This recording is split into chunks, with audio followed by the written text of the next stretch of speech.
Baik, Assalamualaikum warahmatullahi wabarakatuh. Salam matematika. Bagaimana kabarnya teman-teman semua? Semoga kita selalu dalam keadaan sehat walafiat. Kembali di channel kita Fajar Quiz Victor.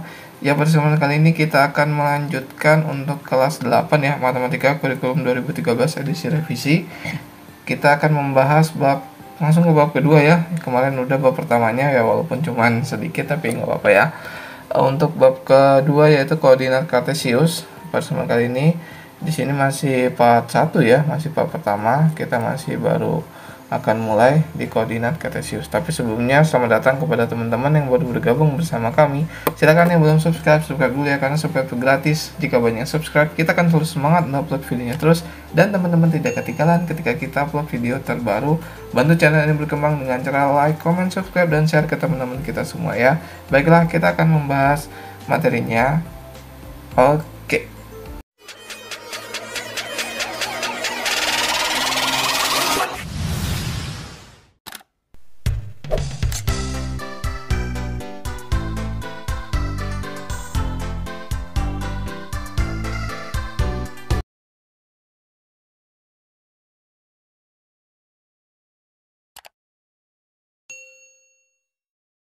A few moments later.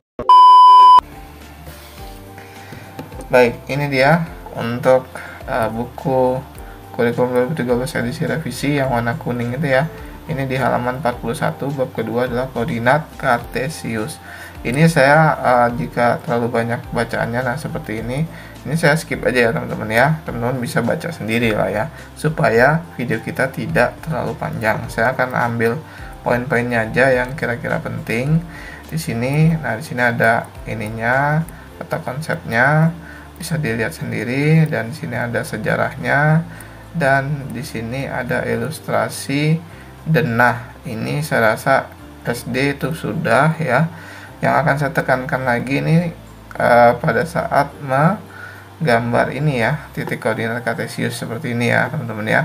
Di sini untuk yang horizontal atau horizontal yang tidur ya, dari kiri ke kanan atau kanan ke kiri, itu adalah sumbu X ya. Horizontal itu sumbu X, dan kemudian sumbu Y itu adalah vertikal ya. Ke atas dia positif, ke bawah dia negatif gitu ya teman-teman ya.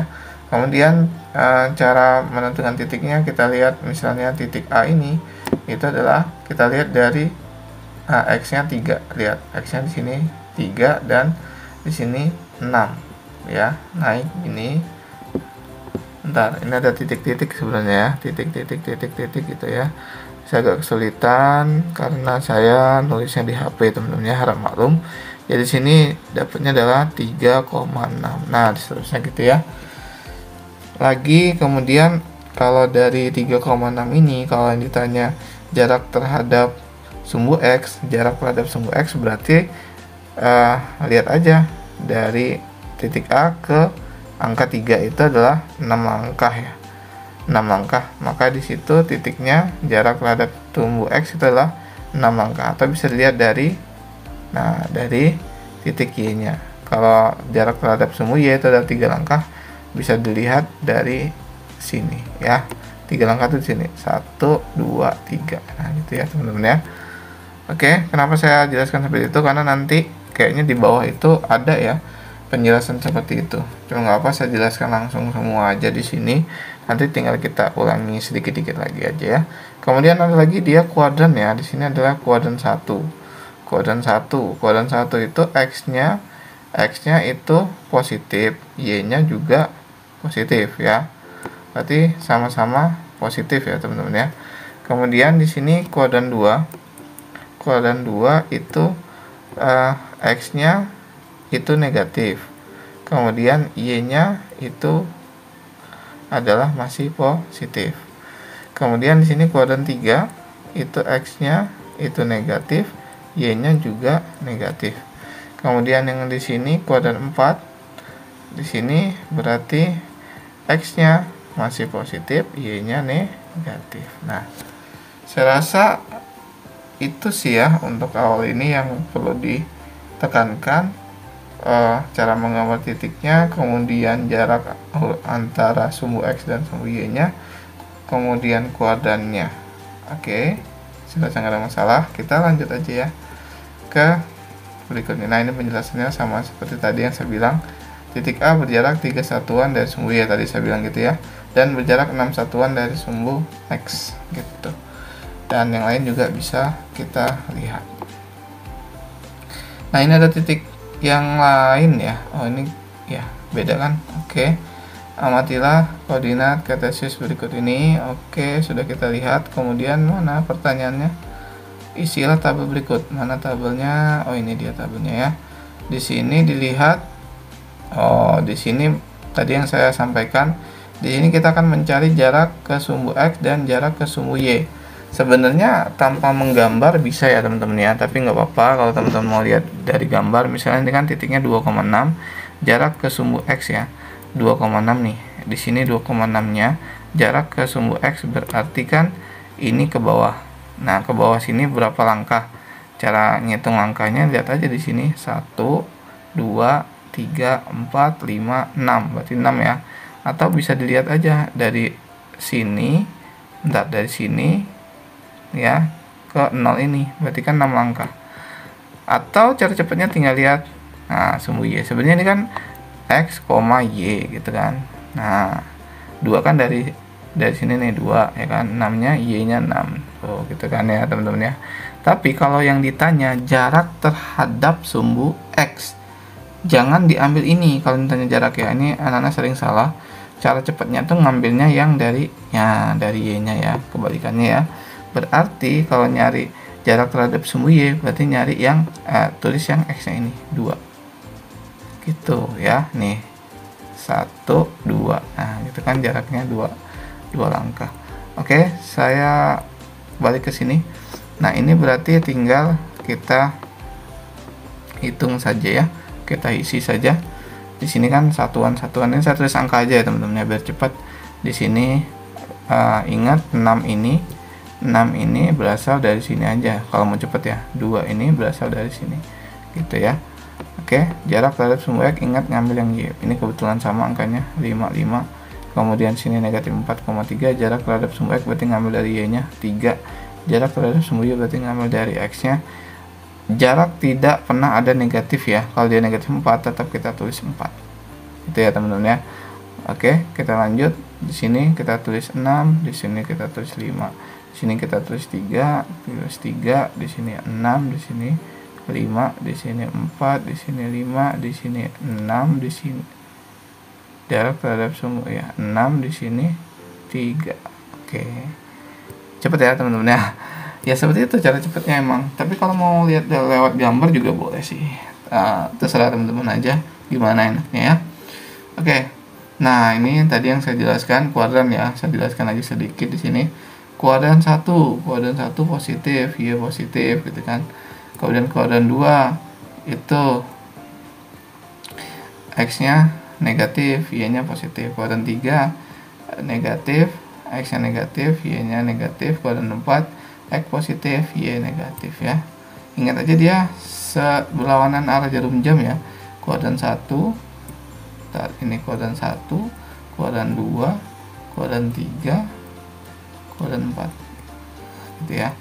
Oke, ada kemarin waktu saya ngajar ada yang ditanyakan misalnya titik, kalau ini kan kalau ditanya kuadran 1 tuh titiknya mana aja nih, A sama B kan termasuk di kuadran 1 ya. Kemudian kuadran 2 nih C, D termasuk kuadran 2. Kuadran 3 ini E, F. Kemudian kuadran 4 ini G, H. Nah misalnya ada titik 6,0 gitu ya. 6,0 berarti di sini ya kan, ini yang saya lingkarin ini ya teman-teman ya, situ 6,0. Nah di sini dia termasuk di kuadran berapa gitu kan, pertanyaannya gitu. Ada beberapa versi yang menjawab, cuman berdasarkan ciri dari kuadran tadi ya. Kalau kuadran 1 itu kan positif, kalau kuadran 4 itu kan X nya positif, Y nya negatif. Sedangkan di sini 0,6 saya tulis ya, misal aja nih 0,6. Nah di sini dia sebenarnya tidak masuk di kuadran 1, dan di kuadran 4 dia tidak termasuk ya, karena dia terletak di batasnya ya. Jadi di sini dia termasuk di garis atau di sumbu X-nya, seperti itu ya teman-teman ya. Ini menurut saya. Apabila saya keliru, apabila saya salah, silakan dikoreksi aja. Silakan teman-teman beri penjelasan di komentar aja ya. Ini mungkin ada beberapa guru yang lupa menjelaskan itu sehingga siswa menjadi kebingungan gitu ya. Oke, saya lanjut ke berikutnya, mana ya? Ini ya teman-teman ya, kita coba. Ini kuadran lagi, kuadran 1 2,3, kuadran 2 negatif 2,1 dan seterusnya. Masih ngomongin kuadran ya teman-teman ya, saya rasa nggak ada masalah. Nah, ini suruh ngapain ini? Ada tabel, kemudian suruh ngisi keterangan. Titik A berjarak 2 satuan dari sumbu Y dan berjarak 6 satuan dari sumbu X. Titik A berada di kuadran 1. Oh gitu ya. Ini kepanjangan ini. Saya nulisnya lewat HP, takutnya nggak cukup. Saya ngomong aja ya teman-teman ya. Di sini saya pakai, nggak saya tulis ini, saya bicara aja ya. Teman-teman bisa nulis di kertas juga ya. Nah, ini yang B 3,0 ya. Oke, di sini dia ngomongin jaraknya, kemudian ngomongin kuadrannya, jarak dan kuadran. Oke, saya akan jelaskan dari A, B, C, D, E, F, G, H, I. Nah, ini kan semuanya ya, dia disuruh semuanya sampai G. Oke, saya pakai lisan aja teman-teman ya. Oke, untuk yang A itu jarak terhadap sumbu apa dulu? Terhadap sumbu Y dulu ya. Oke, jarak terhadap sumbu Y-nya, berarti kita lihat dari X-nya. Ini ya. Jarak terhadap sumbu Y-nya itu adalah 2, jarak terhadap sumbu X-nya itu adalah 6. Oke, teman-teman ya. Dan dia terletak di kuadran 1. Oke, udah jelas ya. Untuk yang B, yang ini, dia jarak terhadap sumbu apa dulu sih? Sering ketukar, sumbu Y ya. Jarak terhadap sumbu Y-nya itu adalah 3 dan jarak terhadap sumbu X-nya itu adalah 0. Dia tidak terletak di kuadran 1, dia tidak terletak di kuadran mana-mana, tapi dia terletak di sumbu X gitu ya teman-teman ya. Next, untuk yang C, yang ini berarti jarak terhadap sumbu Y-nya itu adalah 2, jarak terhadap sumbu X-nya itu adalah 3. Dia terletak di kuadran ke 2 ya, kuadran 1, kuadran 2 ya. Di sini kuadran 2. Oke, next, A, B, C, D. D ini jarak terhadap sumbu Y-nya 0, jarak terhadap sumbu X-nya 4, terletak di sumbu Y ya. Tidak terletak di kuadran manapun, terletak di sumbu Y ya, di perbatasannya. Oke, next. Kemudian A, B, C, D, E. Sekarang E itu mana? Ini ya. E ini. Teman-teman bisa lihat.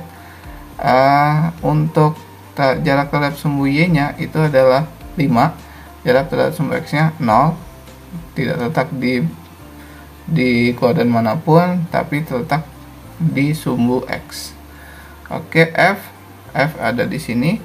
Ini terletak jarak terhadap sumbu Y-nya itu adalah 3, jarak terhadap sumbu jarak terhadap sumbu Y-nya itu adalah 5 ya, kemudian jarak terhadap sumbu X-nya itu adalah 3 gitu ya. Dan ini terletak di kuadran ke-3. Kemudian yang G yang ini, G itu berarti jarak terhadap sumbu Y-nya itu adalah 5, jarak terhadap sumbu X-nya itu adalah 4. Dan yang terakhir ini, hanya ini, jarak terhadap sumbu Y-nya itu adalah 0, jarak terhadap sumbu X-nya itu adalah 5 dan tidak terletak di kuadran manapun, tapi terletak pada sumbu Y. Nah, gitu ya teman-teman ya. Kalau kurang jelas silahkan diulangi aja videonya ya teman-teman ya, supaya lebih cepat ya. Kalau saya nulis di sini lama ya teman-teman ya, lama dan malah nanti teman-teman jadi bosen atau kelamaan jadi bingung nanti ya. Oke, seperti itu. Dan ini ada pertanyaan nih. Oke, kita habisin pertanyaan ini dulu ya. Bagaimana cara menentukan suatu titik berada pada kuadran koordinat kartesius? Lihat nilai X dan nilai Y-nya ya, kemudian dicocokkan dengan ciri-ciri kuadran tadi. Misalnya kuadran 1 X-nya positif, Y-nya positif. Ya, di titik di soal itu positif enggak gitu ya. Kalau dia 2,3 berarti kan positif semua, berarti dia kuadran 1 gitu gitu ya. Jadi dilihat dari bilangannya positif atau negatif gitu ya. Oke, next, apa yang kalian ketahui tentang 3,0, 0,4, negatif 5,0 dan titik 0,5? Nah, ini tadi yang saya bilang, mereka ini tidak terletak di kuadran manapun ya, tapi mereka ini terletak di sumbu X atau sumbu Y gitu ya. Kalau ini kan di sumbu, ini terletak pas di sumbu X, ini terletak di sumbu X. Kemudian yang ini di sumbu Y, ini di sumbu Y gitu ya teman-teman ya. Itu pendapat saya. Kalau teman-teman punya pendapat lain, silakan komentar aja di bawah ya. Saya menghargai pendapat teman-teman ya. Tenang aja, kita di sini sama-sama belajar ya. Oke, next, gambarlah koordinat kartesius, kemudian gambarlah 2,1, 4,1, 4, negatif 1, 2, negatif 1. Jika titik tersebut dihubungkan, bangun apakah yang terbentuk? Waduh. Ini kita suruh gambar ya teman-teman ya. Oke deh. Dari tadi saya belum pernah gambar ya. Oke, saya mau gambar deh. Ini gambarnya di sini aja. Gambarnya nabrak nggak apa-apa ya teman-teman ya. Nabrak tulisan di sini paling tingginya 4 ya. Mohon maaf kalau gambarnya kurang bagus, kurang rapi. Ini saya langsung gambar di layar HP teman-teman ya. Di sini X, di sini Y. Kalau udah bisa sih angkanya nggak perlu ya teman-teman ya. 2,1 berarti di sini saya pakai warna lain aja. 2,1 berarti di sini 2,1. Kemudian 4,1 di sini. Kemudian PQR 4, negatif 1. Oh, di sini ada, sorry. 1 2 3 4 negatif 1. Ini 4 negatif 1 sini. Aduh. Gimana sih? Nah, gini ya. Kemudian 2, negatif 1. 2, negatif 1 itu di sini. Nah, gitu ya. Oh, ternyata di sini jadinya kita hubungkan. Nah, kalau nggak salah persegi nih ya. Apakah sama 2 ya? Karena semua sisinya 2. Jadi gambarnya adalah persegi. Oke, udah deh selesai sampai di sini ya teman-teman ya. Sudah tidak terlalu lama videonya. Silakan teman-teman yang belum subscribe dulu ya, kan subscribe itu gratis. Jika banyak subscribe, kita akan terus memantau upload videonya terus. Dan teman-teman tidak ketinggalan kita upload video terbaru. Bantu channel yang berkembang dengan cara like, comment, subscribe, dan share ke teman-teman kita semua. Baiklah, semoga bermanfaat. Saya tutup dulu. Wabillahi taufiq wal hidayah. Assalamualaikum warahmatullahi wabarakatuh. Salam matematika.